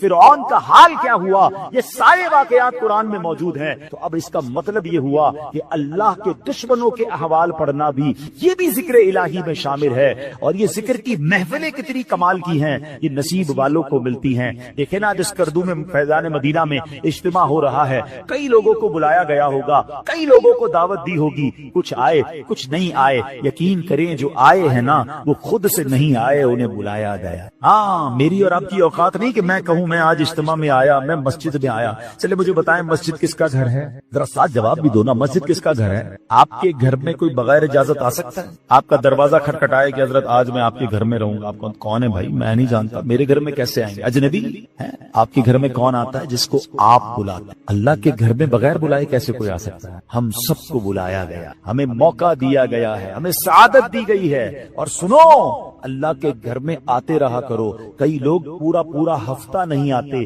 جمعے کی نماز پڑھتے ہیں، باقی پورا ہفتہ نہیں آتے۔ وہ غور کریں کہ ایسا کیا گناہ ہو گیا کہ میرا رب مجھے کیوں نہیں بلاتا، روز 5 وقت مہمان کیوں نہیں بنتا۔ مبارک ہو اسے جو مسجد میں جس کا دل لگتا ہے اور بار بار آتا ہے۔ ایک اور مزے کی بات بتاؤں، آپ کے قسم قسم کے رشتہ دار اور دوست ہیں۔ جو دور کا دوست ہوتا ہے نا وہ سال میں کبھی کبھی ایک بار آ جاتا ہے۔ جو بہت قریب کے رشتہ دار ہوں، جو بالکل تھوڑا سا فاصلہ ہو، لیکن وہ کبھی کبھی مہینے میں ایک بار آتے ہیں۔ جو اس سے قریب ہو وہ ہفتے میں ایک بار آتے ہیں، اور گھر والا تو روز گھر میں آتا ہے نا۔ اب اللہ کے گھر میں جو روز آ رہا ہے، سبحان اللہ، اس پر کتنی رحمتیں ہو رہی ہیں۔ اور جو کبھی عید کی نماز میں آتا ہے، کبھی 2-4 مہینے بعد اسے اللہ کا گھر یاد آتا ہے۔ سوچو کتنا ڈسٹینس ہو گیا ہے، کتنی دوری ہو گئی ہے۔ یہ رحمان کا گھر ہے، اس میں آتے رہا کریں، بیٹھا کریں، وقت بتایا کریں۔ اور سبحان اللہ، آپ کے گھر میں کوئی مہمان آئے، آپ کیا چاہتے ہیں؟ خوش ہو کر جائیں، کھانا اچھا بناتے ہیں، اس کے آرام کا خیال رکھتے ہیں۔ جب مہمان آئے اسے خوش کر کے بھیجتے ہیں۔ بتاؤ نا، کریم کے در پر کوئی مہمان آئے گا وہ اسے راضی نہیں کرے گا؟ اللہ کے مہمان بنو، پھر دیکھو رب کیسی عطائیں فرماتا ہے۔ پرابلم یہ مسجد میں ایک تو آتے دل نہیں لگتا، آتے تو بھاگنے کا جی چاہتا ہے۔ بیٹھا کریں۔ اور اب میں آپ کو بتاتا ہوں کہ جو ذکر اللہ کی محفل ہے نا، ابھی ذکر کی محفل ہو رہی ہے نا، اللہ کے پیاروں کا کا ذکر ہو رہا ہے, اللہ کے ذکر کی باتیں, قرآن کی باتیں, یہ بڑی کمال کی محفل ہے. ایک بڑی پیاری حدیث سناتا ہوں. حدیث پاک کا خلاصہ ہے, میرے آقا علیہ الصلوۃ والسلام فرماتے ہیں کہ اللہ تعالیٰ کے کچھ فرشتے ہیں کہ جو زمین کی سیر کرتے ہیں, ان کی ڈیوٹیز ہیں. کچھ فرشتوں کی ڈیوٹی یہ ہے کہ جہاں ذکر الہی ہوتا ہے نا, اس محفل کو اپنے پروں سے ڈھانپ لیتے. اب کیا ہوا, وہ فرشتے جب اجتماع سے فارغ ہوتے ہیں اللہ کی بارگاہ میں, اللہ کو سب معلوم ہے کہاں سے آ رہے ہیں. اللہ فرماتا ہے فرشتوں کہاں سے آ رہے ہو؟ کہتے ہیں یا اللہ ایک جگہ بندے جمع ہے تیرا ذکر کر. اللہ فرماتا ہے فرشتوں یہ بتاؤ انہوں نے مجھے دیکھا ہے جو میرا ذکر کرتے ہیں؟ کہ یا اللہ تجھے نہیں دیکھا. ارشاد ہوتا ہے فرشتوں بتاؤ کیا مانگ رہے ہیں؟ کہتے ہیں یا اللہ جنت مانگ رہے ہیں. ارشاد ہوتا ہے جنت دیکھی ہے؟ کہ یا اللہ دیکھی نہیں. اچھا دیکھ لیتے تو کیا کرتے؟ اے رب جنت دیکھ لیتے, شوق سے مانگتے. ارشاد ہوتا ہے یہ بتاؤ کس چیز سے پناہ مانگ رہے تھے؟ عرض کرتے مولا جہنم سے پناہ مانگا. ارشاد ہوگا جہنم دیکھی ہے؟ کہتے نہیں یا اللہ جہنم دیکھی نہیں انہوں نے. اچھا بتاؤ دیکھ لیتے تو کیا کرتے؟ ارشاد ہوتا عرض کرتے مولا اگر وہ جہنم دیکھ لیتے تڑپتے جہنم سے پناہ مانگتے. ارشاد باری ہوتا ہے اے فرشتوں گواہ ہو جاؤ, جن بندوں نے مجھے دیکھا نہیں پھر بھی مجھے یاد کر رہے, جنت دیکھی نہیں جنت مانگ رہے ہیں, جہنم دیکھی نہیں جہنم سے پناہ مانگ رہے ہیں, اے فرشتوں گواہ ہو جاؤ میں نے ان سب کی مغفرت فرمائی. اب مزے کی بات, فرشتے کہتے ہیں یا اللہ ان میں ایک بندہ ایسا بھی بیٹھا تھا جو تیرا ذکر کرنے نہیں آیا. ہو سکتا ہے ہمارے پاس بھی ایسا کوئی بھائی آیا ہو جس کا آنے کا ارادہ نہ ہو, دوست پکڑ کے لے آیا, چلو یار تھوڑی دیر کے لیے پھر بعد میں کہیں اور چلے جائیں گے, نیت ذکر کی نہیں ویسے ہی آ گیا. فرشتے کہتے ہیں مولا ایک بندہ ایسا ہے جو تیرا ذکر کرنے نہیں آیا تھا. اللہ فرماتا ہے اے میرے فرشتوں یہ وہ مجلس ہے, یہ وہ محفل ہے جس کے ہم نشین محروم نہیں ہوتے, میں نے اس کی بھی مغفرت فرما دی ہے. اللہ کرے کہ اجتماع ہم سب کی مغفرت کا ذریعہ بنے. فرشتے جا کر بتائیں اللہ کو کہ مولا تیرے بندے بیٹھے ایک جگہ پر گناہگار ہے.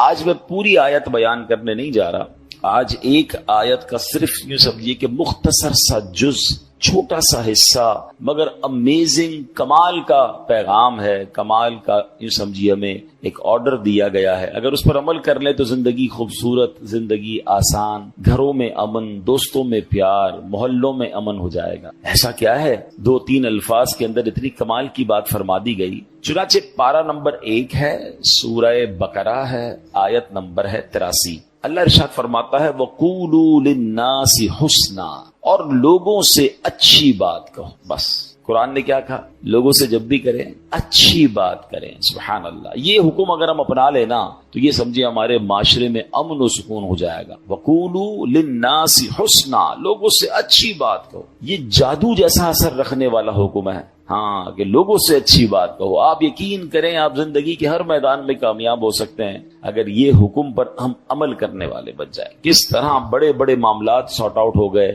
بڑی بڑی جنگیں ٹل گئیں, بڑی بڑی مصیبتیں ٹل گئیں. ایک واقعہ بتاتا ہوں آپ. تاریخ گواہ ہے کہ جو کام تیروں اور تلواروں سے کرنا ممکن نہیں تھا, میٹھے بول اور اچھی بات نے وہ کام کر دکھایا.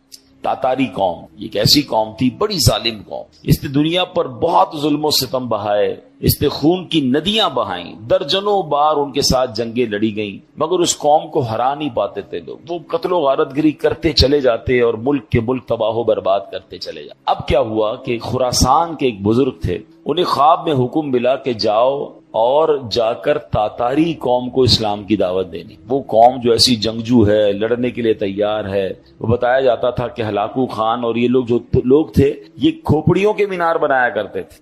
تو جب ہلاکو خان کا بیٹا تھا تگودار خان, اس کی حکومت تھی. وہ بزرگ رحمت اللہ تعالی سامان باندھا انہوں نے اور اس کے پاس پہنچ گئے. اب اللہ والے تھے, چہرے پہ داڑھی بھی تھی, سنتوں بھرا لباس بھی تھا, ایک مذہبی حلیہ بھی تھا. جب آپ اس کے سامنے گئے اسلام کی دعوت دینے تو تگودار خان کو ایک جو ہے وہ شرارت سوجی. وہ کہتا ہے مولانا صاحب آپ مجھے اسلام کی دعوت دینے آئے, پہلے یہ تو بتائیں تمہاری داڑھی کے بال اچھے ہیں یا میرے کتے کی دم اچھی ہے. اب کیسا غصہ دلانے والا جملہ تھا, کتنا دل توڑنے والا جملہ تھا, کتنا بدتمیزی والا جملہ تھا. مگر اللہ والے تھے نا, اسلام کی بات کرنے گئے تھے, قرآن کے احکام پتہ تھے کہ بات اچھی کرنی ہے. کیا کمال کا جواب دیا, کہا دیکھو میں اپنے اللہ کا ماننے والا ہوں, اللہ کا بندہ ہوں, اگر تو میں اس کا فرما بردار ہوں تو میں اچھا ہوں, ورنہ پھر تمہارے کتے کی دم اچھی. اگر اللہ ہی مجھ سے ناراض ہے, میں اس کی فرما برداری کر نہیں رہا, تو پھر تو مجھ سے کتا ہی اچھا ہے, کیونکہ کم از کم تمہارا وفادار تو ہے نا. میں اپنے رب کا ہی اگر وفادار نہیں تو پھر تو مجھ سے اچھا کتا ہو گیا. اب ایک اتنی بڑی مذہبی شخصیت سے, ایسے مذہبی حلیے والے سے ایسا جواب سنا, بدتمیزی کے مقابلے میں رپلائی کیا ملا, اچھا، سافٹ اور حکمت بھرا. تو جب یہ میٹھے بول اس نے سنے نا تو تگودار خان کے دل پر اثر کر گئے. اس پر جو شرارت کا بھوت سوار تھا وہ اتر گیا. اب وہ نرمی سے بولا اب تو آپ میرے مہمان ہیں، میرے پاس قیام فرمائیں. چنانچہ وہ بزرگ جو تھے وہ تگودار خان کے یہاں رہنے لگے. روزانہ رات کو وہ ان کے پاس آتا، بزرگوں نے پیاری پیاری باتیں بتاتے، اسلام کی تعلیمات بتاتے، نبی پاک کے واقعات سناتے. اور ایک بار ایسا وقت آیا کہ وہ تگودار خان جو ہلاکو خان کا بیٹا اور تاتاری قوم جو ظلم و ستم کی آندیاں بہاتی تھی، جن سے تلواروں سے کوئی جیت نہیں سکتا تھا، آخر کار کلمہ پڑھ کر مسلمان ہو گیا اور نبی پاک علیہ الصلوۃ والسلام کا شیدائی بن گیا. اس کے نتیجے میں پھر تاتاری قوم بھی مسلمان ہو گئی. اللہ اکبر. یوں میٹھے بول کی برکت سے خوخار قوم جو تھی، جو تلواروں سے زیر نہ آئی، وہ اچھی بات اور اچھی طریقے سے گفتگو کرنے کی وجہ سے وہ زیر ہو گئی اور وہ مسلمان ہو گئے. اے میرے پیارے اسلامی بھائیوں، جو اصل بات سمجھانے کا مقصد ہے کہ بہت ساری چیزیں لڑائی جھگڑے سے نہیں، اچھی بات کر کے حاصل کی جا سکتی ہیں.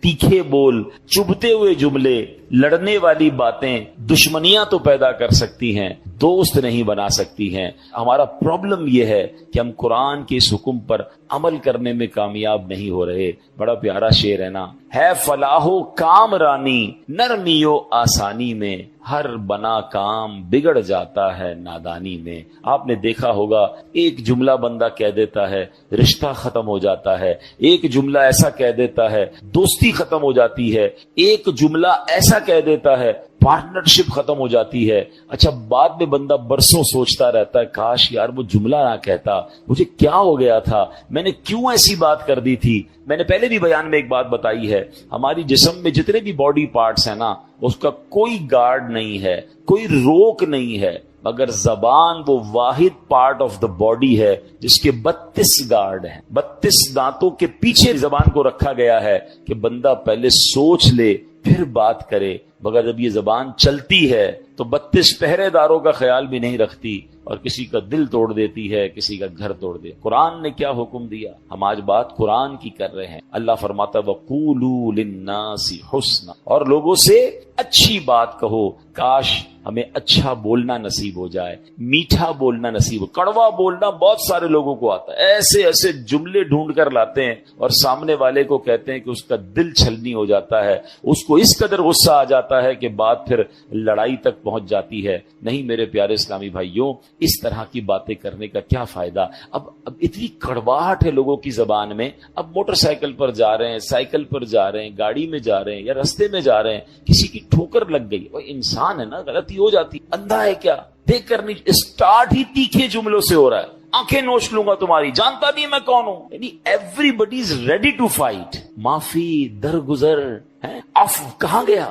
ہم کیوں کسی کو یہ احساس نہیں دلاتے کہ ہو جاتی ہے انسان سے غلطی؟ کیا آپ سے غلطیاں نہیں ہوتی؟ مجھ سے مسٹیک نہیں ہو سکتی؟ کیا ہر مسٹیک، ہر غلطی کی سزائے موت ہی دینی؟ وہ لوگ جو اس طرح سختیاں کرتے ہیں، اس طرح ان کے جملے کڑوے ہیں، وہ تنہا رہ جاتے ہیں. مجھے ایک بات بتائیں، آپ کی لائف میں بھی ایسے بہت سارے لوگ ہوں گے جن سے بات کرنے کو آپ کو جی نہیں چاہتا ہوگا.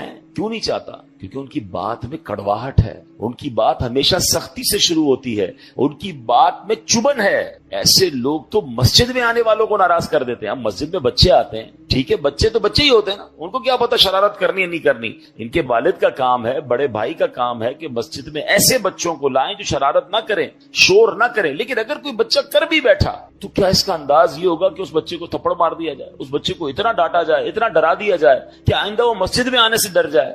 آپ نے آنے والی نسل کو مسجد میں آنے سے ڈرا دیا کہ نہیں بھائی مسجد میں تو بڑے خطرناک انکل ہوتے ہیں. نہیں، پیار سے، محبت سے ہمیں تو اپنی نسلوں کو آگے مسجدوں میں نمازی بنانا ہے. آج دیکھیں آہستہ آہستہ نوجوان دور ہوتا جا رہا ہے مسجد سے، اور ہم اگر آنے والے نوجوانوں کو، آنے والے بچوں کو دیکھیں جو کبھی کبھی آتا ہے اس کو مسجد کے آداب نہیں پتا ہوتے. آپ نے واقعہ سنا ہوگا، اسلام کے ابتدائی دور تھا، ایک شخص ابھی نیا نیا مسلمان ہوا تھا، مسجد نبوی میں آیا، اس کو پیشاب کی حاجت ہوئی، اس نے مسجد میں پیشاب کرنا شروع کر دیا. صحابہ اکرام کو بڑا غصہ آیا، مسجد میں نبی پاک نے روک دی. اچھا نبی پاک نے اس بندے کو پیشاب کرنے سے بھی روکنے سے منع کر دیا, پہلے فارغ ہونے, پھر اس کو اپنے پاس بلایا. مسجد میں, حدیث کا خلاصہ ہے, مسجد میں یہ نہیں کیا کر, مسجد عبادت کی جگہ ہے, ناپاکی نہیں کرتے, مسجد کا خیال کرتے ہیں, اور پانی منگوا کر اس جگہ پر ڈال دیا. اب آپ غور کریں, ہمارے یہاں اگر کوئی دیکھیں, ایک تو اللہ نہ کرے جانتے بوجھتے کوئی مسجد کی پامالی کر رہا ہے, جانتے بوجھتے مسجد کی گستاخی کر رہا ہے, وہ الگ چیز ہے. نیا مسلمان ہوا ہے, اس کو پتہ ہی کچھ نہیں ہے,